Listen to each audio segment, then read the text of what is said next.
नमस्कार दोस्तों, अगर आपने अंडर कंस्ट्रक्शन प्रॉपर्टी में इन्वेस्ट किया है और बिल्डर के कंस्ट्रक्शन स्पीड को लेकर के आप सेटिस्फाइड नहीं हैं, आपका प्रोजेक्ट ऑलरेडी 2 या 3 साल डिले हो चुका है या इवन स्टॉल हो चुका है, तो ऐसे केस में जो जनरली देखा गया है कि लोग रेरा का दरवाज़ा खटखटाना प्रेफर करते हैं। रेरा एक अच्छा कानून भी है इन टर्म्स की, बिल्डर को भी वो थोड़ा सा स्क्रू टाइट करता है कि चीज़ों को आपको इस तरीके से करना है। जो फ्रॉड्स हैं रियल एस्टेट में उसको भी ये कम करता है। तो ऐसे केस में अगर आप रेरा में जाते हैं तो रेरा का प्रावधान सीधा सीधा कहता है कि 90 डेज़ के अंदर आपको इसका रिजोल्यूशन मिलेगा। कितना प्रैक्टिकल है, क्या क्या चैलेंजेस आते हैं, इस पर डिस्कस करेंगे। आपको यहाँ पर डीमोटिवेट करने की कोई मंशा नहीं है, बट अगर इस वीडियो से आप डीमोटिवेट होते हैं तो आई वुड से इसी वीडियो से हो जाएं, क्योंकि जो आगे आने वाला प्रोसेस है वो काफ़ी लेंदी होने वाला है, टाइम टेकिंग होने वाला है, इमोशनली और फिजिकली आपको टायर करने वाला है।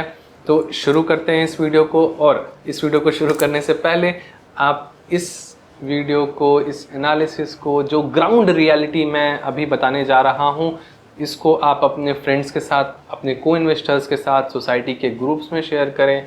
जो भी अंडर कंस्ट्रक्शन के आज काफ़ी सारे ग्रुप्स बने हुए होते हैं, जिससे कि आपको भी आइडिया लग जाए, आपके जो बाकी सारे को बायर्स हैं उनको भी आइडिया लग जाए कि रेरा में काम करना, वहाँ से कुछ निकलवा पाना कितना मुश्किल होता है।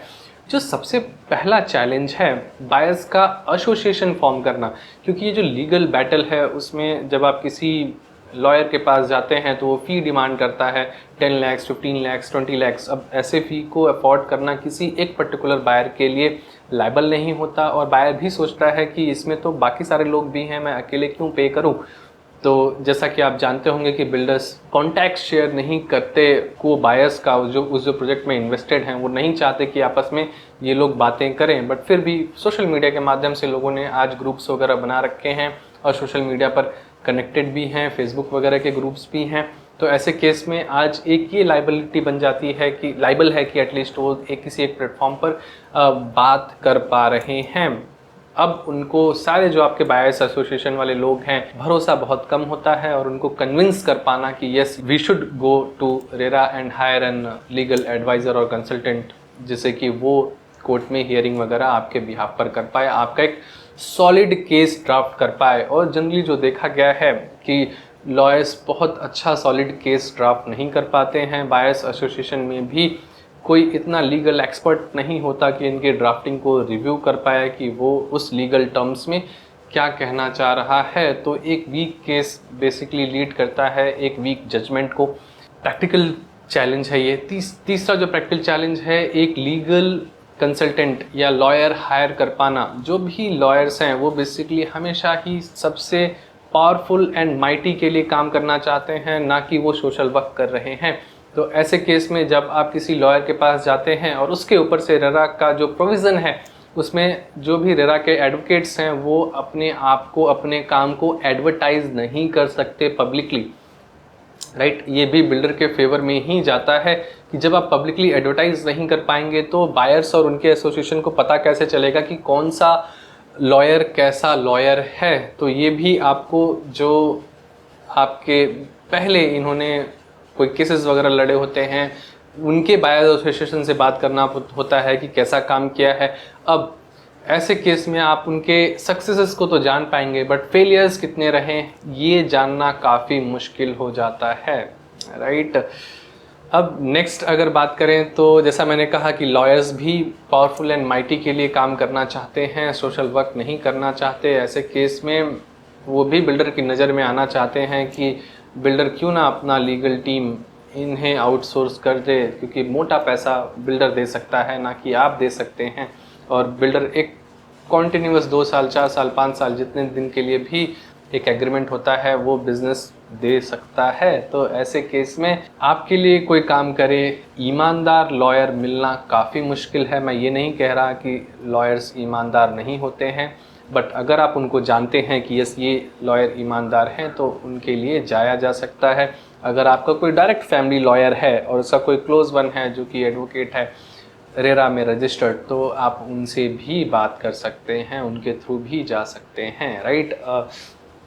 अब लॉयर के साथ डील करना भी काफ़ी मुश्किल होता है। वो केस को, जैसे मैंने आपको बताया कि वीकेंड करके लंबा खींच देते हैं। वहाँ पर कोई परफॉर्मेंस बोनस पे आउट नहीं होता कि 6 महीने में क्लोज़ किया या 1 साल में क्लोज़ किया तो 25 लाख रुपए, 2 साल लगा दिए तो 20 लाख रुपए, 3 साल लगा दिए तो 15 लाख रुपए। इस तरीके का अगर कोई क्लोज़र हो तो लॉयर को भी अपनी तरफ से एक पुश मिले कि हाँ, मुझे ये केस जल्दी से जल्दी क्लोज़ करना है। ऐसा कुछ होता नहीं है। ना ही हम लॉयर से ऐसी लैंग्वेज में बात करते हैं। हम वहाँ जाते ही माई बाप करने लगते हैं कि बचा लो बचा लो, और वो फिर अपना बिजनेस देखते हैं। वहाँ पर कोई चीज़ कितनी लंबी और कितना प्रॉफिट वहाँ से वो निकाली जा सकती है, ये देखते हैं। वैसे लॉयर एज एन प्रोफेशन बहुत बेहतरीन प्रोफेशन है। जैसे कि अगर बिल्कुल पास में चले जाएं, नेहरू जी एंड जिन्ना जी ने काफ़ी बेहतरीन काम किया था। बट क्या वो सोशल वर्क कर रहे थे?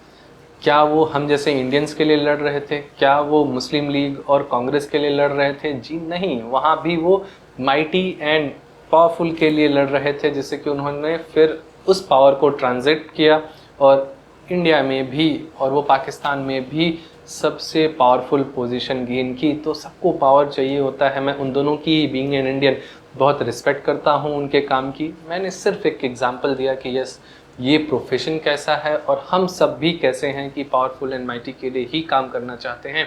आज कोई आईटी में है या गवर्नमेंट जॉब में है तो आईटी वाले माइक्रोसॉफ्ट, गूगल वगैरह के लिए जाना चाहते हैं। गवर्नमेंट में है तो सभी नवरत्न वाली कंपनी में जाना चाहते हैं। कोई स्टार्टअप्स वगैरह छोटी या एक कोई छोटा मोटा बिजनेस करना नहीं चाहता। तो ये एक फैक्ट है। यहाँ पर इसको ज़्यादा स्ट्रेच ना करते हुए, लॉयर्स का भी अपना बायस और अपना एक एजेंडा होता है जिसको कि वो ड्राइव करना चाहते हैं। ऐसे केस में आपका एक ढंग का लॉयर मिलना काफ़ी मुश्किल हो जाता है, राइट। चौथे पॉइंट पर आते हैं। लेट्स से रेरा ने 90 डेज के अंदर अंदर आपके फेवर में ऑर्डर पारित कर दिया, तो आप वो ऑर्डर लेकर के बिल्डर के पास जाते हैं कि देखो, हमें रेरा ने ये कहा है और हम केस जीत गए हैं। तो बिल्डर सिंपली वो ऑर्डर रिसीव करता है और कुछ भी नहीं बोलता। आप कितनी बार भी बिल्डर के ऑफिस में जाते रहें, उनको मेल करते रहें, ईमेल करते रहें, बट वहाँ से कोई रिस्पांस नहीं आता। तो ऐसा क्यों होता है? सबसे पहले, अगर आपने रेरा की फ़ाइट की हुई है, क्या आपके साथ ये हुआ है, आप ज़रूर बताएं। 100%, मैं इवन 99 भी नहीं कह रहा, 100% ऑफ द केसेस में ऐसा होता है कि आपने रेरा से तो केस जीत लिया, बट जब बिल्डर के पास गए और बिल्डर को ये रेरा का ऑर्डर थमाया तो बिल्डर अपनी तरफ से कोई एक्शन ही नहीं लेता, राइट। 5 महीने, 6 महीने, 1 साल भी निकल जाते हैं। ऐसा होता क्यों है, इसको समझते हैं। क्योंकि रेरा अथॉरिटी किसी को भी, चाहे बिल्डर हो, बायर हो, ब्रोकर हो, उनको पीनलाइज नहीं कर सकती। वो सिर्फ ऑर्डर पारित कर सकती है। उस ऑर्डर के बेसिस पर आप अपने नियरेस्ट पुलिस स्टेशन में एफआईआर लॉन्च कर सकते हो, डिस्ट्रिक्ट कोर्ट में, हाई कोर्ट में, सुप्रीम कोर्ट में एक एडिशनल कंप्लेंट दायर कर सकते हो, ये कहते हुए कि ये बिल्डर रेरा का ऑर्डर नहीं मान रहा। और जैसे ही आप वापस से एफआईआर और डिस्ट्रिक्ट कोर्ट वगैरह की लाइन में जाते हो तो आपका केस वापस से रिव्यू होने लगता है। इधर से बिल्डर और भी अच्छी लॉ फर्म लेकर के आता है और चीज़ों को स्ट्रेच करने की कोशिश करता है। भले ही आपका केस किसी ने बहुत सॉलिड ड्राफ्ट किया हो, तो आसान नहीं है यहाँ तक भी आना। अभी जो माहिरा का केस था, सुप्रीम कोर्ट की तरफ से आया। इन्होंने ये फाइट आज से 3 साल पहले से करते आ रहे हैं और यहाँ तक पहुँचे हैं। सबको कन्विंस करना और प्रदर्शन वगैरह करना, इलेक्शन की वजह से और प्रेशर डालना, हमेशा साइट पर जाते रहना, न्यूज़ में बने रहना, इन तरीकों को यूज़ करके वो यहाँ तक पहुँचे हैं, राइट। तो जो सबसे बड़ा मेजर पॉइंट है कि रेरा किसी को भी पिनलाइज नहीं कर सकती। इसकी वजह से बिल्डर सुनते ही नहीं हैं और वो टाइम बाय कर लेते हैं। अगर आप एफआईआर भी लॉन्च करने जाते हैं तो कैसे पता कि वहाँ का जो लोकल पुलिस स्टेशन है उस पर वो सीरियस एक्शन लेगा, राइट। फिर वो वापस से, जैसे मैंने बोला, कि एक और लीगल फाइट स्टार्ट हो जाती है, राइट। तो अच्छे लॉयर हैं, मैं इतना भी डिमोटिवेट नहीं करना चाहता, बट अगर आप सीरियस हैं, आप जैसे बायर्स एसोसिएशन की, यस हमें यहाँ पर जाना चाहिए और लड़ना चाहिए, अपनी राइट के लिए लड़ना चाहिए, तो बिल्कुल लड़िए, राइट। अब जो आखिरी पॉइंट है, अपना 5वां पॉइंट, अगर बिल्डर ने 2 साल, 3 साल, 4 साल, 5 साल, कितने साल में भी डिले करने के बाद भी अगर आपको पोजीशन ऑफर कर दिया, उनको ओसी मिल गई और अब वो आपको पोजीशन ऑफर कर रहे हैं, तो ऐसे केस में क्या होता है, पोजीशन के टर्म्स एंड कंडीशन में वो मेंशन कर देते हैं कि आप ये पोजीशन इसी टर्म पर ले रहे हैं कि जो भी डिले आया है उसका कंपनसेशन आप कहीं और क्लेम नहीं करेंगे। तो ये एक लीगल डॉक्यूमेंट बन जाता है और पोजीशन को लेकर के सारे इमोशनल होते हैं कि जितनी जल्दी से जल्दी घर मिले वो लेना चाहते हैं। तो ऐसे केस में जो भी कंपनसेशन वगैरह किसी बायर को मिलना चाहिए था, यहाँ पर साइन करके वो पोजीशन ले लेते हैं और बिल्डर ऐसे कंपनसेशन से बच जाता है। तो ये एक बहुत बड़ा प्रॉब्लम है। बट एक केस जो मैं आपको हाईलाइट करना चाहूँगा कि एक पुणे के बायर थे जिन्होंने कि पोजीशन लेने के बाद कंपनसेशन रेज किया था 3 साल के डिले प्रोजेक्ट के लिए। तो ऐसे केस में रेरा ने ये पाया था और इवन वो केस जैसे मैंने बोला कि रेरा से तो ऑर्डर पारित हो गया, बट फिर वो हाई कोर्ट तक गए, बॉम्बे हाई कोर्ट तक गए। वहाँ पर बॉम्बे हाई कोर्ट का ऑर्डर था कि बायर के फेवर में था कि वो पोजीशन ले ले, इसलिए उसने ले लिया और बिल्डर इज लाइबल टू पे that compensation. But states matter है ये रियल एस्टेट। अगर आप वापस से यहाँ पर हरियाणा में, उत्तर प्रदेश में, कर्नाटक में अगर ऐसी फाइट स्टार्ट करना चाहते हैं तो आपको ये वापस से सब कुछ स्टार्ट करना होगा। आप डायरेक्टली रेफरेंस दे सकते हैं, बट वो कितना फ्रूटफुल होगा आपके लिए ये आगे आने वाला टाइम ही बताएगा। तो ऐसे क्लॉज के वजह से ही बिल्डर बचते आ रहे हैं। बायर्स को पोजीशन चाहिए होता है, इमोशनल होते हैं ऐसे घर के लिए, तो ऐसे केस में वो साइन करते हैं और बिल्डर जैसा कि मैंने आपको बताया कि वो बच जाता है, राइट। तो ये प्रैक्टिकल चैलेंजेस थे जो कि आप फेस करेंगे जब भी आप रेरा में फाइट करने जाएं। अगर कोई चीज़, मैं अगर कंक्लूड करूं इसको कि अगर कोई चीज़ 6 महीने, 1 साल, 2 साल के आसपास पुरानी डिले चल रही है तो बहुत ज़्यादा परेशान होने की ज़रूरत नहीं है। अगर आपका प्रोजेक्ट ऑल टुगेदर स्टॉल ही हो चुका है तो ऐसे केस में आपको रेरा में कंप्लेंट फाइल करनी चाहिए और ये वाला रास्ता अपनाना चाहिए। जैसे कि रिसेंटली माहिरा से एक ऑर्डर आया और ऐसे मल्टीपल केसेस हैं जहां पर यूनिटेक का हो, रहेजा का हो, ये लोग ऑलरेडी फाइट में हैं।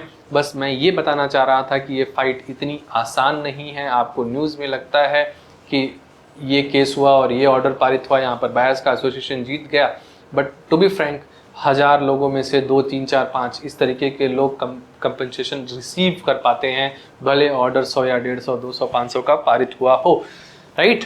तो आशा करता हूं कि इस वीडियो के माध्यम से मैंने आपको रेरा को लेकर के क्लैरिटी दी हो।